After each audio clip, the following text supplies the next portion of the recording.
오늘 함께 나누실 본문 말씀은 시편 112편 1절에서 4절 말씀입니다. 시편 112편 1절에서 4절 말씀, 우리 한 목소리로 크게 합독하시겠습니다. 시작. 할렐루야, 여호와를 경외하며 그의 계명을 크게 즐거워하는 자는 복이 있도다. 그의 후손이 땅에서 강성하며 정직한 자들의 후손에게 복이 있으리로다. 부와 재물이 그의 집에 있으며 그의 공의가 영구히 서 있으리로다. 정직한 자들에게는 흑암 중에 빛이 일어나나니 그는 자비롭고 긍휼이 많으며 의로운 이로다. 아멘. 오늘 함께 나눈 본문 말씀을 통해서 행복의 기준이라는 주제로 함께 나누기를 소망합니다. 제가 설교를 준비하면서 이 행복이란 것이 어떻게 시작되는 것일까라는 생각을 한번 해보게 되었습니다. 행복의 그 사전적인 의미로는 사람이 생활 속에서 기쁘고 또 즐겁고 만족을 느끼는 상태에 있는 것이 행복이라고 말합니다. 각자에게 행복은 많은 기준이 있겠지만 저에게 있어 행복의 이유 중 하나는 나로 인하여서 남들에게 어떤 도움이 되었을 때, 또 그리고 내가 필요한 순간에 누군가에게 힘이 되어줄 수 있을 때, 그때 저는 행복하다라고 생각을 했던 것 같습니다.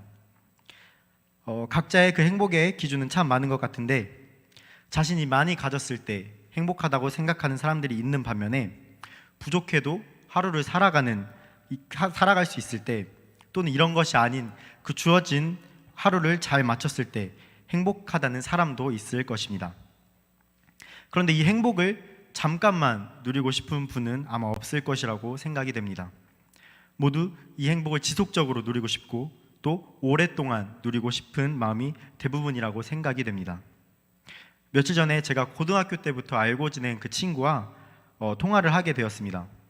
정말 오랜만에 통화를 하면서 서로 안부를 묻게 되었는데, 그 친구에게 제가 이러한 질문을 하게 되었습니다. 요즘에 일하는 거는 좀 어떠냐? 일이 힘들지는 않냐? 라고 물었습니다.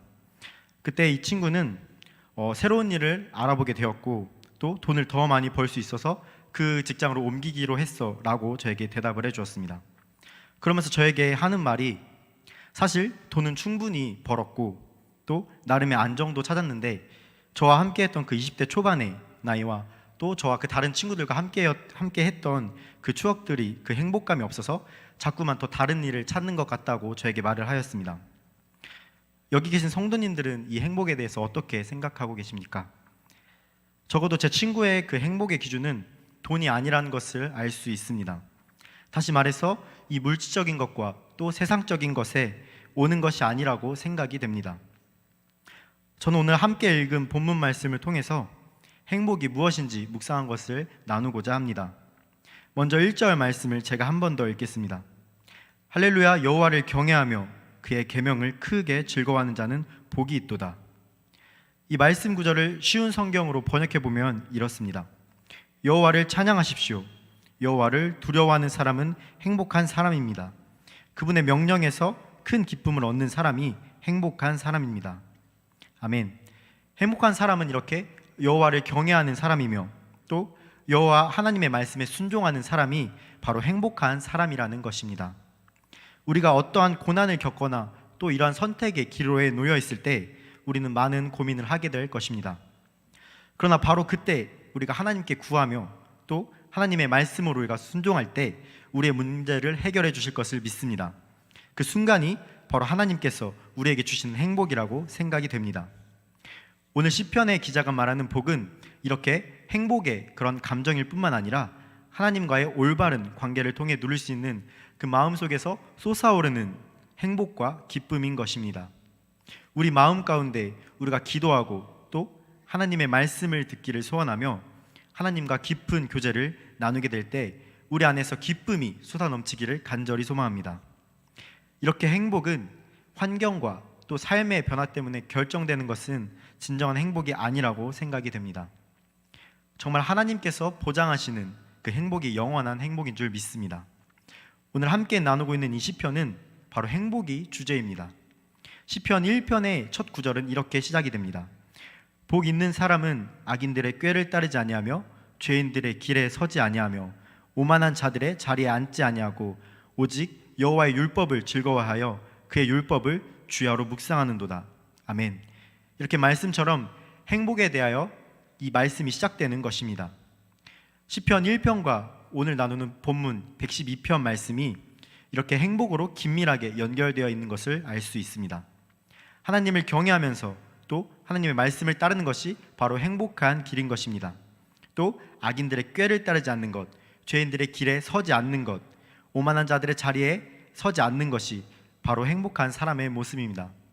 왜냐하면 하나님께서는 우리에게 행복을 주셨고 또 하나님으로 인해서 그 행복한 삶을 누릴 수 있는데 이것들이 무슨 소용이 있겠습니까? 하나님은 늘 우리에게 말씀을 주시고 우리를 그 말씀으로 계획하시며 또 우리를 인도하고 계십니다. 우리는 그 말씀을 따르며 순종할 때 우리에게 행복이 주어진다고 저는 생각하고 있습니다. 제가 대학교에 다니면서 입학 때부터 지금까지 친하게 지내고 있는 한 동생이 있습니다. 그 친구도 이제 전도사로 사역을 하고 있고요. 제가 1학년 때 자취를 시작하게 되었는데 그 친구가 그때부터 거의 매일같이 와서 밥도 먹고 또 놀고 늦게까지 얘기도 하고 그렇게 주말을 빼고는 항상 같이 다니게 된 그런 동생이 있습니다. 이 동생은 유독 저와 있을 때 항상 저보다 텐션이 조금 더 높은 그런 친구입니다. 그래서 저는 장난식으로 이 친구에게 이렇게 물어봤습니다. 너는 뭐가 그렇게 행복해? 왜 그렇게 텐션이 높은 거야? 조금만 낮출 수 없을까? 이렇게 장난식으로 물어봤습니다. 그런데 이 친구의 대답이 저한테는 인상 깊게 다가왔습니다. 자기는 그냥 이렇게 사람을 만나고 또 얘기를 하고 또 그렇게 함께 있는 것만으로도 즐겁다고 저에게 말을 했습니다. 사실 저로서는 아침에 학교에 가려면은 통학을 하기 때문에 청주에서 약 1시간 거리인 대전까지 통학을 하게 됩니다. 그래서 아침에 일찍 일어나고 차를 타고 그 길을 갈 때 학교에 도착을 하면은 이미 지쳐서 다른 친구들과 대화를 나누게 되어도 큰 기쁨이 저에겐 주어지지 않았습니다. 그런데 이 친구는 그저 누군가를 만나는 것만으로도 행복을 느끼고 있었습니다. 그렇습니다. 이렇게 이 동생의 말을 비롯해서 생각해보는 행복이라는 것은 참 하나님께서 주시는 복이라고 저는 생각이 됩니다. 내 안에 있는 이 감정이 드러날 때 겉으로 비춰지는 모습도 계속해서 행복에 대하여 기쁨과 감사가 넘치는 모습으로 보여지는 것이 참 감사하다고 또 복이라고 생각이 되어집니다. 계속해서 행복에 대하여 나누고 있는데 이 행복은 또 어떠한 축복으로 임하는지 함께 알아보도록 하겠습니다. 본문 4절 말씀에서는 정직한 자에 대하여 이렇게 말하고 있습니다. 본문 4절 말씀도 제가 읽겠습니다. 정직한 자들에게는 흑암 중에 빛이 일어나나니 그는 자비롭고 긍휼이 많으며 의로운 이로다. 아멘. 여기서 정직한 자들이라는 이 표현은 하나님과의 관계에서 의로운 삶을 사는 자로 1절의 여호와 하나님을 경외하는 자와 같은 표현으로 여겨지고 있습니다. 4절 말씀에서 눈에 띄는 표현이 있습니다. 정직한 자들에게는 흑암 중에 빛이 일어나나니, 이 표현은 구원과 소망을 의미하는 구절로 묵상이 되어집니다. 우리가 살아가는 그 인생길에서 우리가 어떻게 해야 될지 또 어디로 가야 할지 그 모르는 막막함과 또 내 앞에 놓여진 상황에 대하여 우리가 무엇을 결정해야 할지 모르는 그 어려운 상황이 놓여질 때가 있습니다. 과연 어떤 것이 선한 길인지 또 어떤 것이 하나님께서 원하시는 길인지 우리는 알 수가 없습니다. 다만 하나님께서는 이러한 어려운 환경에서도 빛을 발하게 하십니다. 하나님은 여전히 선하시고 또 여전히 인자하신 분이십니다. 그리고 오늘 우리 안에 계셔서 우리가 자유함을 누릴 수 있다고 생각이 되어집니다. 우리가 세상에서 그 선택의 갈림길에 놓였을 때에도 역시나 우리와 함께하고 계십니다. 주님께서는 누구에게나 감당할 수 있는 그 시험을 허락하셨습니다. 또 그 시험으로 인해서 우리가 낙심하려고 할 때 우리에게 피할 길도 주시는 분이심을 믿습니다. 이렇게 우리에게 누구보다 공평하심으로 또 그렇게 임하시는 분이심이 바로 하나님임을 믿습니다. 하나님께서 우리가 전심으로 하나님을 경외하고 또 말씀에 기쁜 마음으로 순종할 때 우리에게 복을 주시며 또 행복한 자로서 살아가게 하시는 줄 믿습니다.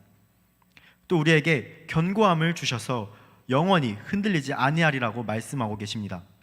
세상에서 악한 세력이 우리를 넘어뜨리려 하고 또 흔들어 놓으려고 하지만 우리는 주님께서 우리 안에 계심을 믿기 때문에 견고히 세워져 나갈 것을 믿습니다.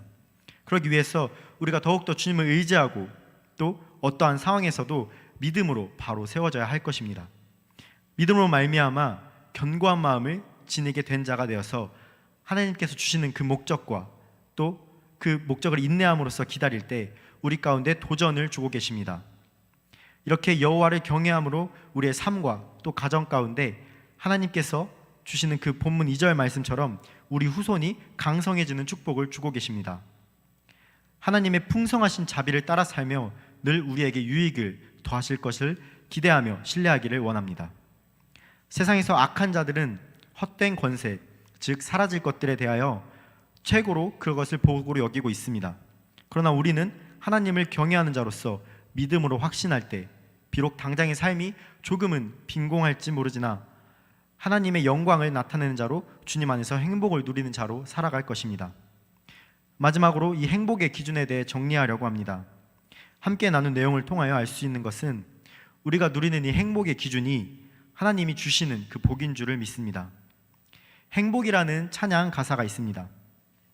화려하진 않아도 정결하게 사는 삶, 가진 것이 적어도 감사하게 사는 삶, 내게 주신 작은 힘 나눠주며 사는 삶, 이것이 바로 행복이라고 말하고 있습니다. 정말 우리가 그 가진 것에, 우리에게 주신 것에 만족하며 감사하는 그 삶이 바로 행복한 삶인 줄 믿습니다. 마지막으로 예와 한 가지만 제가 나누려고 합니다. 미국의 어느 도시를 여행하던 사람이 있었습니다. 그 사람은 주일이 되어서 예배를 드리기 위해 주위에 있는 교통경찰에게 교회를 좀 가르쳐 달라고 그렇게 물어봤습니다. 그랬더니 그 경찰은 저 멀리 보이는 교회를 가르쳐 주었습니다. 이 사람은 그 경찰에게 가까운 곳에도 이렇게 교회가 많은데 왜 저렇게 먼 데 있는 교회를 가르쳐 주십니까? 라고 질문을 했습니다. 그러자 그 경찰은 이렇게 대답을 하였습니다. 예배를 드리고 나오는 그 사람들의 표정을 보면 이 근처에 있는 교회들보다 저 멀리 있는 교회에서 예배를 드리고 나오는 그 사람들의 얼굴이 훨씬 기쁘고 즐거워 보였다고 말했습니다. 이 예화에서 나온 교회처럼 우리 세종샘 교회가 이렇게 행복이 넘치고 누가 보기에도 기쁨이 넘치는 그런 교회가 되기를 소망합니다. 세상에서 정말 빛을 발하며 하나님께서 보시기에 좋았다라고 말씀하시는 그러한 교회가 되기를 소망합니다. 말씀을 맺겠습니다. 할렐루야. 여호와를 경외하며 그의 계명을 크게 즐거워하는 자는 복이 있도다. 여기 계신 성도님들은 참 행복한 삶을 살고 계시리라 생각이 됩니다. 행복은 우리 눈에 보이는 것만이 행복이 아닌 줄 믿습니다. 우리가 이렇게 예배할 수 있고 또 하나님을 찾을 수 있고 하나님께서 주시는 그 말씀으로 기쁨의 교제를 나눌 수 있는 것이 바로 행복한 삶인 줄 믿습니다. 전심으로 여호와 하나님을 경외하며 주시는 말씀으로 기뻐하고 순종하는 성도님들이 되시기를 주님의 이름으로 간절히 소망합니다. 우리가 이 시간 이 말씀 붙들고 함께 기도했으면 좋겠습니다. 오늘 함께 나눈 이 시편 112편 말씀을 통하여서 그 행복의 기준에 대하여 나눴습니다. 행복은 물질적인 것과 또 어떠한 세상적인 것의 기준이 되어야 하지 않습니다. 하나님을 경외하고 하나님의 계명을 즐거워하는 자로 하나님께서 주시는 그 복을 누리시기를 소망합니다. 우리가 정직한 자로서 또 마음이 견고한 자로서 하나님께서 주실 그 영원한 복을 누리기를 소망한다고, 또 그 말씀을 확신하며 어떠한 상황에서도 주님을 신뢰하며 주님만 붙들기를 원한다고 이 시간 주님께 간구하는 마음으로 주님의 이름 크게 세 번 부르짖고 통성으로 기도하시겠습니다. 주여!